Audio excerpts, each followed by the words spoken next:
السلام علیکم ناظرین، آپ دیکھ رہے ہیں انڈین نیوز۔ میں ہوں آپ کا میزبان قاری عمر وقاص۔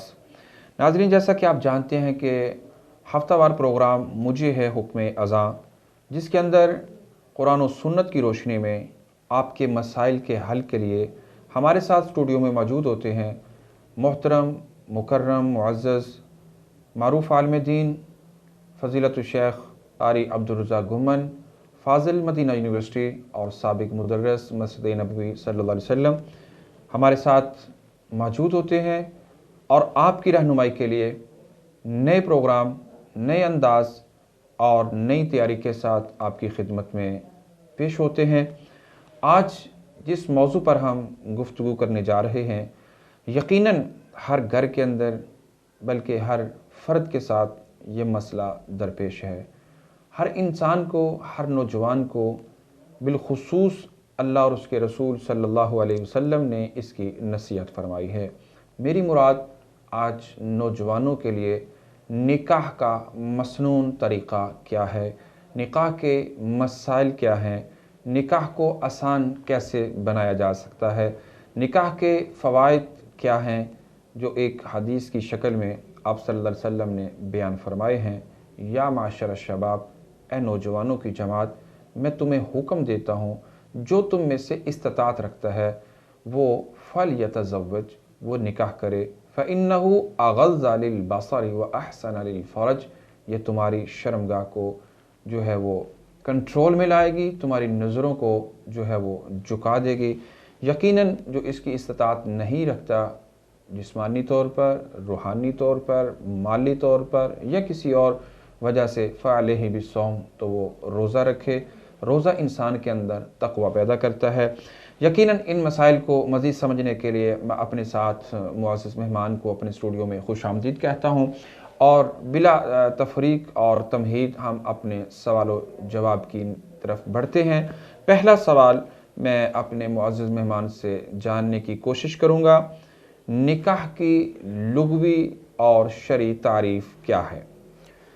بسم اللہ الرحمن الرحیم، الحمد للہ الذی ہدانا لہذا وما كنا لنہتدی لولا ان ہدانا اللہ، والصلاة والسلام علی اشرف الرسل واکرم البشر الذی رسلہ اللہ بالحق بشیرا ونذیرا وداعیا الی اللہ باذنہ وسراجا منیرا۔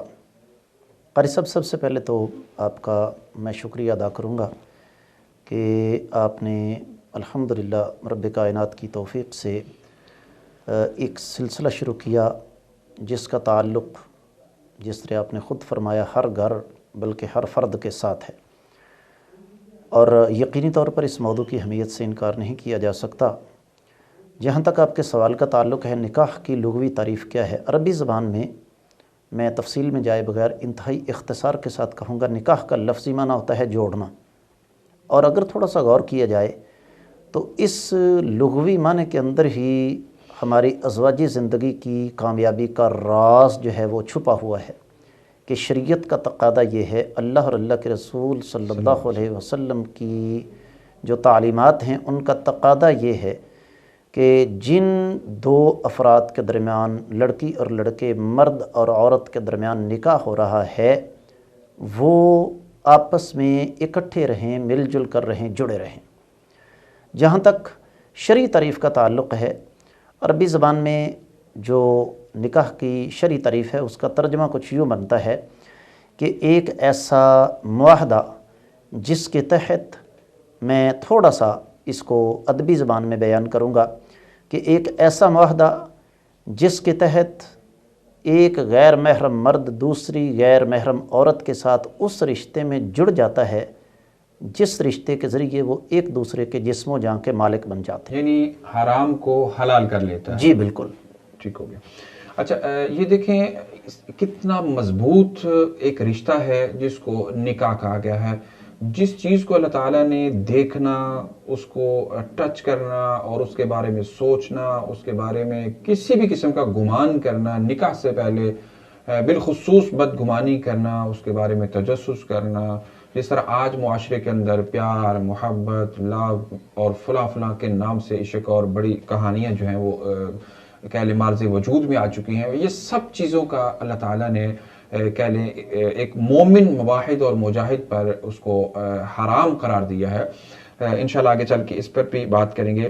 اچھا شیخ یہ بتائیے گا کہ جو ایک شرعی نکاح ہے اس کی بنیاد کس چیز کے اوپر جو ہے وہ مشروط کی گئی ہے کہ اس طریقے سے اس کو حلال کیا جا سکتا ہے؟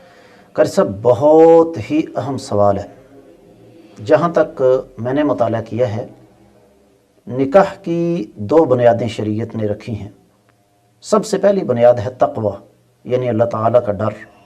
آپ یہ دیکھیں کہ نبی کریم صلی اللہ علیہ وآلہ وسلم جب نکاح کا خطبہ ارشاد فرماتے تو قرآن مجید کو 3 مقامات سے پڑھتے، اور آپ وہ تینوں مقامات دھیان سے سنیں تو اس میں لفظ تقوی آپ کو کم از کم 4 دفعہ ملے گا. یا ایھا الذین آمنوا اتقوا اللہ حق تقاتہ ولا تموتن الا وانتم مسلمون. یا ایھا الناس اتقوا ربکم الذی خلقکم من نفس واحدۃ وخلق منها زوجها وبث منهما رجالا كثيرا ونساء واتقوا الله الذي تساءلون به والأرحام إن الله كان عليكم رقيبا. يا أيها الذين آمنوا اتقوا الله وقولوا قولا سديدا يصلح لكم أعمالكم ويغفر لكم ذنوبكم ومن يطع الله ورسوله فقد فاز فوزا عظيما. تو نکاح کی پہلی اساس اور پہلی بنیاد ہے تقوی، یعنی اللہ تعالیٰ کا ڈر اور اللہ تعالیٰ کا خوف.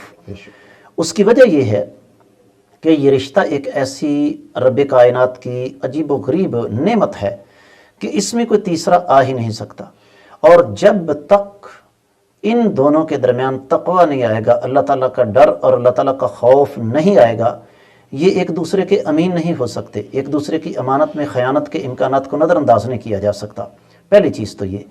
دوسری چیز ہمیں سنن ابن ماجہ میں روایت ملتی ہے، اللہ کے رسول صلی اللہ علیہ وآلہ وسلم نے ارشاد فرمایا لم تر المتحابین مثل النکاح، کہ انسانی تاریخ میں نکاح سے بڑھ کر، میاں بیوی سے بڑھ کر ایک دوسرے سے محبت کرنے والا رشتہ اور کوئی ہے ہی نہیں.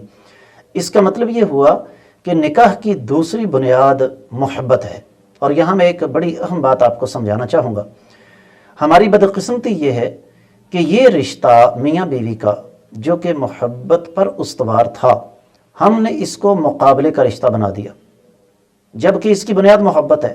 اور جہاں محبت ہوتی ہے نا، وہاں نہ مقابلہ ہوتا ہے نہ مطالبہ ہوتا ہے. محبت صرف قربانی مانگتی ہے. اور اگر اس اصول کو ہماری آج کی نوجوان نسل بلکہ ہمارے معاشرے کا ہر فرد یہ سمجھ لے کہ شوہر بیوی کو خوش رکھنے کے لیے قربانی پیش کرے، اور قربانی سے مراد خون دینا نہیں ہوتا، قربانی سے مراد جذبات کی قربانی ہوتی ہے، وقت کی قربانی ہوتی ہے، بسا اوقات خواہشات کی قربانی ہوتی ہے. اور بیوی بھی معذرت چاہوں گا، بیوی بھی اسی سوچ کی مالک ہو کہ میں نے اپنے شوہر کو خوش رکھنے کے لیے قربانی پیش کرنی ہے، تو میرا یہ دعویٰ ہے کہ اللہ کے فضل و کرم سے جس گھر کے اندر ایسا ماحول ہوگا اس گھر میں کبھی جھگڑے کی نوبت آ ہی نہیں سکتی. تو مختصر یہ کہ نکاح کی 2 بنیادیں ہیں، ایک تقوی اور دوسرا محبت. امید ہے کہ انشاءاللہ آپ کو اس کی اچھی طرح سمجھ آئے گی. یقیناً محبت جو ہوتی ہے وہ ون سائیڈڈ نہیں ہوتی، دونوں طرف سے ہوتی ہے. اگر میاں کر رہا ہے تو بیوی کو بھی کرنی چاہیے، اگر بیوی کر رہی ہے تو اس کے ہسبینڈ کو بھی اسی سے محبت کرنی چاہیے.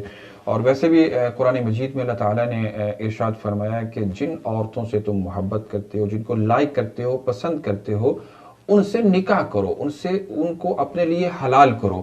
تو خیر عورت کو اللہ تعالیٰ نے ایک محبت کا ایک کہنے درس اور رشتہ اس کے ساتھ جوڑا ہے. وہ ماں کی شکل میں ہے، بہن کی شکل میں ہے، بیٹی کی شکل میں ہے یا بیوی کی شکل میں ہے. تو خیر ہر شکل میں عورت کے ساتھ محبت وابستہ ہے. یقیناً ٹائم کی مناسبت سے میں اپنے دیگر سوالات آپ تک زیادہ، آپ کے سوال، آپ کی زبان، آپ کے مائنڈ کو کلیئر کرنے کے لیے مزید سوالات کی طرف بڑھنے کی کوشش کروں گا. شیخ ہمارے ناظرین کو آپ بتائیے گا کہ نکاح کی جو ایک آسان اور مسنون شرائط ہیں وہ کیا ہیں؟ آج کل معاشرے کے اندر جو شرائط طے کی جا رہی ہیں، جن کی بنیاد رکھی جا رہی ہے، اس کے نقصانات کیا ہیں؟ قاری صاحب گزارش یہ ہے، موضوع چونکہ معاشرتی ہے، میں انتہائی اختصار کے ساتھ آپ کو بتا دوں کہ نکاح کی 4 شرطیں ہیں. سب سے پہلے ایجاب و قبول. ایجاب و قبول سے مراد مرد عورت یا لڑکی اور لڑکے کی مکمل رضامندی. اور میں تھوڑا سا یہاں اس کی وضاحت کرنا چاہوں گا، یہ دنیا کا واحد رشتہ ہے جو ہمارا اپنا انتخاب ہے. یاد رکھیے میاں بیوی کے علاوہ آپ جس مرضی رشتے کا نام لیں وہ ہماری اپنی سلیکشن، ہمارا اپنا انتخاب نہیں ہے. اور جو رشتہ ہم خود منتخب کرتے ہیں نا، میں ایک بات کہا کرتا ہوں کہ جب ہم نکاح پڑھاتے ہیں تو نکاح کے موقع پر لڑکے سے ہم کہتے ہیں کہ بیٹا فلاں کی بیٹی فلاں اتنے حق مہر کے عوض تمہیں قبول ہے.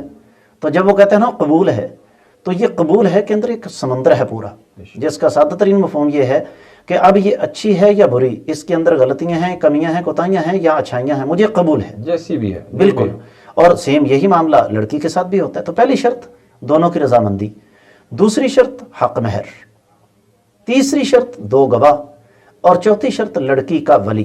میں دہرا دیتا ہوں، پہلی شرط دونوں کی رضامندی، دوسری حق مہر، تیسری 2 گواہ، اور چوتھی ہے لڑکی کا ولی. اب آپ نے جس نقطے کی طرف اشارہ کیا میں اس کی طرف جاؤں گا. بڑا سخت سا جملہ میں یہاں استعمال کرنا چاہوں گا کہ ہمارے ہاں شادی خانہ آبادی نہیں ہوتی بلکہ خانہ بربادی ہوتی ہے. بہت ہی زہریلا جملہ ہے. ہم اس معاشرے میں رہ رہے ہیں کہ جہاں زنا اور بدکاری کے لیے تو چند روپے کافی ہیں، چند 100 روپے کافی ہیں، لیکن نکاح کے لیے ہم نے اپنی زمینوں کو سود پر بینک کے اندر کھوایا ہوتا ہے، بینک کے ساتھ ہمارا معاہدہ ہوتا ہے، ہم بینک سے سودی قرضے لیتے ہیں. جبکہ نبی کریم صلی اللہ علیہ وسلم کا فرمان ہمارے سامنے ہے کہ بہترین نکاح وہ ہے جس کے اندر خرچہ تھوڑا اور سادگی زیادہ ہو. میں اس کے لیے ایک چھوٹی سی مثال دوں گا. مدینہ طیبہ آج کی مسجد نبوی سے چھوٹا سا ایک گاؤں تھا، آج کی مسجد نبوی کی نسبت چھوٹا گاؤں تھا. صحابہ اکرام اتنی سادگی کے ساتھ نکاح کرتے تھے کہ نبی کریم صلی اللہ علیہ وسلم کو بلانا بھی ضروری نہیں سمجھتے تھے، اس لیے کہ ان لوگوں کی پریارٹیز یہ نہیں تھیں، ان کی ترجیحات کچھ اور تھیں. ہماری بدقسمتی یہ ہے کہ چونکہ ہم آخرت سے غافل ہیں، ہم نے اس کو ایک بہت بڑا پہاڑ بنا لیا. جبکہ شریعت میں تو نکاح جتنی زیادہ سادگی کے ساتھ کیا جائے اتنا ہی اس میں برکت زیادہ ہوتی ہے. اور اس کے ایک اور ثبوت موجودہ دور میں لے لیں کہ آج کل کے دور میں اگر کوئی آدمی سادگی کے ساتھ نکاح کرتا ہے تو ہر سمجھدار انسان اس کی اس سوچ کو سلام کرے گا، اس کی تعریف کرے گا، لیکن ہم عمل نہیں کر رہے. تو یہ مشکلات کا سبب ہم خود ہیں، ورنہ شریعت اسلامیہ نے تو نکاح سادگی کے ساتھ کرنے کا حکم دیا. آگے چلیں. صحیح، ٹھیک ہو گیا. جیسے آپ نے کہا کہ نکاح جو ہے وہ ایک آسان ہے. اچھا، یہ کہنا بہت آسان ہے لیکن کرنا میرے خیال میں تھوڑا سا مشکل ہے، یا ہم نے مشکل بنا لیا ہے، یا ہماری تہذیب یا ہمارے اس معاشرے نے ہمیں مشکلوں کی طرف دھکیل دیا ہے. میں اگلا سوال یہ جاننا چاہوں گا کہ آج لڑکے اور لڑکی کے مسنون نکاح کے لیے معیار کیا ہونا چاہیے؟ اس کے ساتھ ایک چیز میں مزید ایڈ کرتا چلوں کہ آج مسنون نکاح کے لیے والدین کو جن مسائل کا سامنا ہے، جو ان کو درپیش مسائل ہیں، ان کا حل کیا ہے؟ قاری صاحب، سب سے پہلے تو آپ نے جو بات شروع میں کی ہے نا، میں اس کی طرف آنا چاہوں گا کہ مشکلات ہیں، نکاح کو مشکل بنا دیا گیا ہے، کیا کریں؟ جی، اس سلسلے میں میری نوجوان نسل بالخصوص لڑکوں سے انتہائی زیادہ شفقت کے ساتھ، محبت کے ساتھ ایک گزارش ہے، ایک اپیل ہے. دیکھیے، نکاح آپ کا ہے، شادی آپ کی ہے. اگر میرا بیٹا، اگر میرا چھوٹا بھائی ڈٹ جاتا ہے کہ جی صاف اور سیدھی بات ہے، میں بارات لے کر نہیں جاؤں گا، میری شادی پر مہندی کی رسم نہیں ہوگی، تیل نہیں ہوگا، میری شادی پر گھر کا کوئی فرد ناچے گا نہیں، مووی نہیں بنے گی، بینڈ باجا نہیں بجے گا، لائٹنگ نہیں ہوگی، یہ فضولیات میری شادی پر نہیں ہوں گی، میں جہیز بھی نہیں لوں گا، دنیا کی کوئی طاقت زبردستی کر سب اس کی شادی نہیں کر سکتی. سمجھ آ گئی؟ تو اس سلسلے میں نوجوانوں کو آگے آنا ہوگا. اسی طرح لڑکی بھی جو ہے وہ ڈیمانڈ کر سکتی ہے. جی، لڑکی اصل بات یہ ہے کہ لڑکی تو ڈیمانڈ کرے، بڑی اچھی بات ہے، لیکن میں نے لڑکے کا تذکرہ اس لیے کیا کہ ہمارے معاشرے میں لڑکی کی نسبت لڑکے کے اختیارات زیادہ ہوتے ہیں، اس کے اندر طاقت زیادہ ہے اپنی بات کو منوانے کی. لیکن لڑکی کی بات جو ہے وہ اس کو ترجیح دی جاتی ہے. بالکل. ہماری بیٹی جو ہے، اگر مذہبی گھرانوں کا یہاں پہ ذکر کیا جائے کہ بہت سارے مذہبی گھرانے جنہوں نے اپنی بیٹی کو مختلف مدارس سے پڑھایا، بخاری اور مشکات اور قرآن مجید کی ترجمہ اور تشریح کو پایہ تکمیل تک پہنچایا، لیکن آج بدقسمتی سے وہ گھرانے بھی ان معاشرتی بیماریوں سے محفوظ نہیں رہ سکے. اگر پریکٹیکلی وہ بیٹیاں، وہ بہنیں، وہ قوم کی بیٹیاں اگر اپنے اس پریکٹیکلی لائف کی طرف آئیں، اس عمل کی طرف آئیں، تو یقیناً ان کا یہ سوال دوسرے نوجوانوں کی رہنمائی میں اہم کردار ادا کر سکتے ہیں؟ قاری صاحب 100% بات آپ کی درست ہے، میں اس سے انکار نہیں کرتا. اصل بات بلا کیا ہے، دین پڑھنا اور چیز ہے اور دیندار ہونا اور چیز ہے، اور ہمارے دینی طبقے کو اس پر ٹھنڈے دل سے غور کرنا چاہیے. اب میں آتا ہوں آپ کے دوسرے سوال کی طرف کہ شریعت اسلامیہ نے لڑکی اور لڑکے کو معیار کیا عطا فرمایا. میں تو اپنی بات ہی نہیں کروں گا.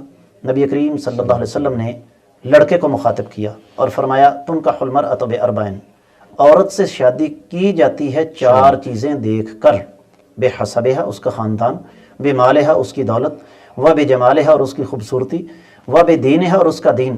فاظفر بذات الدین، تم نے دین کو ترجیح دینی ہے. نبی علیہ الصلوۃ والسلام نے مرد کو کیوں مخاطب کیا؟ اس لیے مرد اپنی شادی کے سلسلے میں آزاد ہے. اب بات پھر وہی آ جاتی ہے تھوڑی دیر پہلے ہم کر رہے تھے کہ لڑکا اگر ڈٹ جاتا ہے، جی صاف اور سیدھی بات ہے، میں کسی بے پردہ لڑکی سے شادی نہیں کروں گا، میں کسی بے نماز لڑکی سے شادی نہیں کروں گا، کیونکہ وہ میری بیوی بنے گی، میری بیوی کل کو ماں بنے گی بچوں کی، تو بچوں کی تربیت جو ہے وہ والدہ نے کرنی ہے. اور آج ہماری نئی نسل کا بیڑا غرق ہونے کی سب سے بڑی وجہ یہی ہے کہ آج مائیں دیندار نہیں ہیں. تو یہ تو تھا کہ ہم نے اپنے بیٹے کے لیے بیٹی کیسی ڈھونڈنی ہے، یا ایک مرد نے اپنے لیے بیوی کیسی ڈھونڈنی ہے. دوسری طرف چلے جائیں، نبی کریم صلی اللہ علیہ وسلم کا فرمان ہے سنن ابن ماجہ میں، آقا علیہ الصلوۃ والسلام نے فرمایا اذا اتاکم ممن ترضون دینہ وخلقہ فزوجوہ الا تفعلوہ تکن فی الارض فتنۃ کبیرۃ وفساد عریض.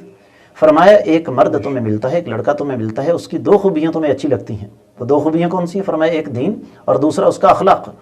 اور فرمایا اگر اس کا دین اور اس کا اخلاق تمہیں مطمئن کرتا ہے تو فرمایا اس کو رشتہ دے دو، اگر تم نہیں دو گے تو زمین میں وسیع تر فتنہ فساد اگر ہو رہا ہے. آج ہماری بدقسمتی یہ ہے کہ جب ہم اپنے بچوں کا رشتہ دیکھنے کے لیے جاتے ہیں، بیٹی کے لیے یا بیٹے کے لیے، کبھی ہم نے یہ سوال نہیں کیا کہ یہ لڑکا یا یہ لڑکی نماز بھی پڑھتے ہیں کہ نہیں، ان کو قرآن بھی آتا ہے کہ نہیں. یہاں تک کہ آپ حیران ہوں گے، میرے سامنے ایسی باتیں موجود ہیں، اللہ تعالیٰ ہمارے حال پر رحم فرمائے، کہ 50 سال عمر ہو گئی ہے، شادی کو 30 سال سے زیادہ عرصہ گزر چکا ہے، 6 بچوں کے والدین ہیں، ابھی تک شرعی غسل کرنے کا طریقہ نہیں آتا.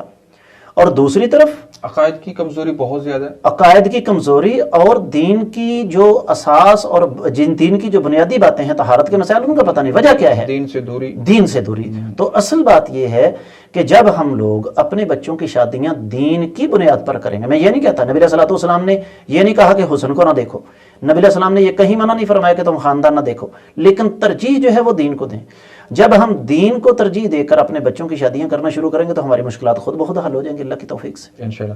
اچھا شیخ، آج کے ٹائم کی مناسبت سے پروگرام کے لاسٹ پہ میں آپ سے یہ جاننا چاہوں گا کہ آپ ہمارے ناظرین کو، نوجوانوں کو، بہنوں کو، بیٹیوں کو اور بھائیوں کو، بیٹوں کو مسنون نکاح کو آسان بنانے کے لیے گھروں میں بیٹھی نوجوان بیٹیوں کو اپنا رفیق حیات بنانے کے لیے کیا مشورہ دیں گے کہ والدین کے ان پریشان کن مسائل کے حل کے لیے نوجوان کس طرح اپنا اہم کردار ادا کر سکتے ہیں؟ قاری صاحب، شاعر نے کہا تھا عزت ہے محبت کی قائم، اے قیس حجاب محمل سے، محمل جو گیا عزت بھی گئی، غیرت بھی گئی، لیلا بھی گئی. بے شک. بات اصل میں یہ ہے، تمام مسائل کو جہاں سے آپ مرضی گیر گار کر لے آئیں، اینڈ جس کو کہتے ہیں نا کہ تان یہیں پہ آ کے ٹوٹے گی کہ ہم نے جب تک دین کو ترجیح نہ دی، ہم نے اللہ اور اللہ کے رسول صلی اللہ علیہ وسلم کے احکامات کو ترجیح نہ دی، ہماری حالت جو پہلی تباہ و برباد ہو رہی ہے اس سے مزید تباہ و برباد ہوگی. تو میں والدین ہوں، بیٹیاں ہوں، بیٹے ہوں، بہنیں ہوں، بھائی ہوں، شادی شدہ ہوں، غیر شادی شدہ ہوں، سب سے یہی گزارش کروں گا کہ اللہ کے لیے، اللہ کے لیے، اللہ کے لیے اسلام کی قدر کریں، دین کی قدر کریں. دین نے ہمیں اپنی گھریلو زندگی کو تو کیا پوری زندگی کو گزارنے کے لیے قدم قدم پر جو تعلیمات دی ہیں قرآن میں موجود ہیں، اللہ کے رسول صلی اللہ علیہ وسلم کے فرامین کی شکل میں موجود ہیں، ان کو اپنے سامنے رکھیں اور اپنی عملی زندگی اس کے مطابق استوار کریں. رشتہ تلاش کریں، پہلے دین کو دیکھیں.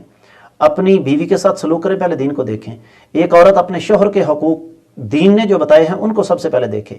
والدین یہ دیکھیں کہ اولاد کے حوالے سے ہماری ذمہ داری کیا ہے، اور اولاد یہ دیکھے کہ اسلام نے والدین کے حوالے سے ہماری ذمہ داری کیا لگائی ہے. تو دیکھیے یہ معاشرہ کیسے جنت نظیر بنتا ہے اللہ کی توفیق سے.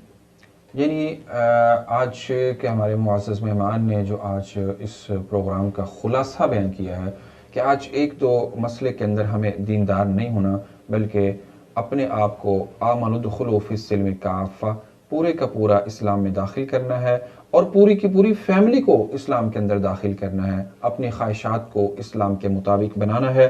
یقیناً جب نکاح ہوتا ہے، جب دو خاندان، دو لوگ آپس میں مل جاتے ہیں، تو پھر اللہ تعالیٰ نے کچھ حقوق ان کے ایک دوسرے کے اوپر بیان کر دیے ہیں۔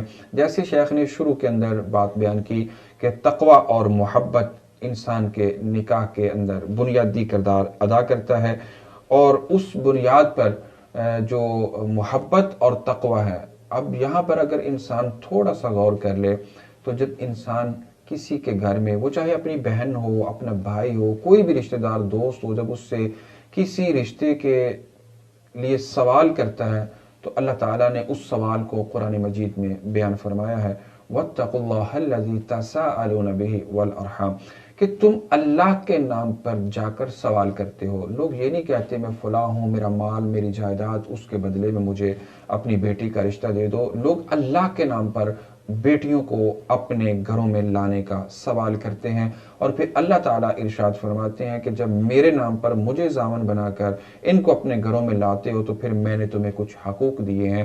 وہ حقوق قرآن مجید میں اللہ تعالیٰ نے مختلف مقام پر بیان فرمائے ہیں۔ جیسے ایک مقام پر فرمایا کہ الرجال قوامون علی النساء، اللہ تعالیٰ نے عورتوں کے اوپر جو حاکم بنا دیا وہ مرد کو بنایا، تو جو حاکم ہوتا ہے وہ اپنی رعایا کی تمام تر ضروریات کو پورا کرتا ہے، تمام خواہشات کا خیال رکھتا ہے۔ انشاءاللہ اگلے پروگرام کے اندر ہم ان چیزوں کو کہ گھروں کے مسائل، گھروں کے معاملات اور ایک دوسرے کے حقوق کیا ہیں، میاں اور بیوی کے درمیان تعلقات کیسے مضبوط ہو سکتے ہیں، خوشگوار ماحول کیسے پیدا کیا جا سکتا ہے، معاشرے کے اندر فلاحی اور ترقی اور ملک کی تعمیر و ترقی کے اندر کیسے ایک مسنون جوڑا اپنا کردار ادا کر سکتا ہے، اور اپنی آنے والی نسلوں کو کس طرح وہ دین کا تابع اور مطیع بنا سکتا ہے۔ انشاءاللہ یہ باتیں نیکسٹ پروگرام کے اندر ہم آپ تک لانے کی کوشش کریں گے۔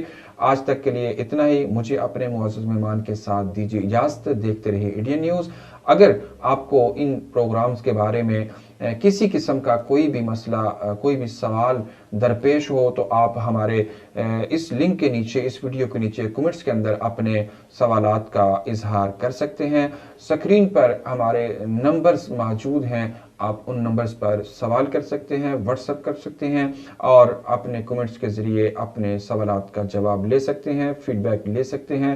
آج کے لیے اتنا ہی۔ مزید خبروں، تبصروں اور تجزیوں کے لیے ہماری ویب سائٹ www.ednpk.tv وزٹ کیجیے۔ دیکھتے رہیے انڈین نیوز۔ اللہ حافظ۔ وَإِن تَعُدُّوا نِعْمَةَ اللَّهِ لَا تُحْصُوهَا۔ اے دنیا کے حکمرانوں سنو، اے زمین کے اطراف کے حاکموں دیکھو، تم جو بہتوں پر حکمرانی کرتے اور رعایا کی کثرت پر فخر کرتے ہو، کان دھرو۔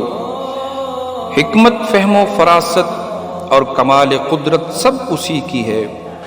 یہ چاند، ستارے، سورج، کرنیں، دن رات سب اپنی کمالیت کے جوہر جو دکھاتے ہیں، یہ سب میرے رب کی مہربانیاں ہیں۔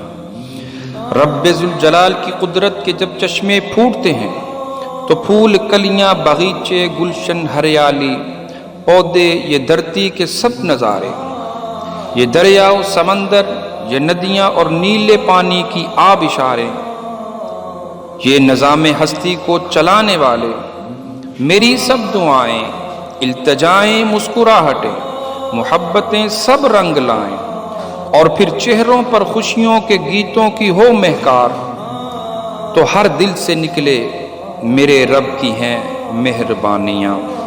ہم نے کی دعا، اسی نے سنی التجا، یہ سب اسی کی حشمت کا کمال ہے، جو پتھر میں بسنے والے کیڑے کو کرتا ہے روزی عطا۔ ہم سبوں کا پالنہار، جس نے پرندوں کو گنگنانے کی قوت بخشی اور لبوں پر آنے والی صدائیں، یہ سب ہیں میرے رب کی مہربانیاں۔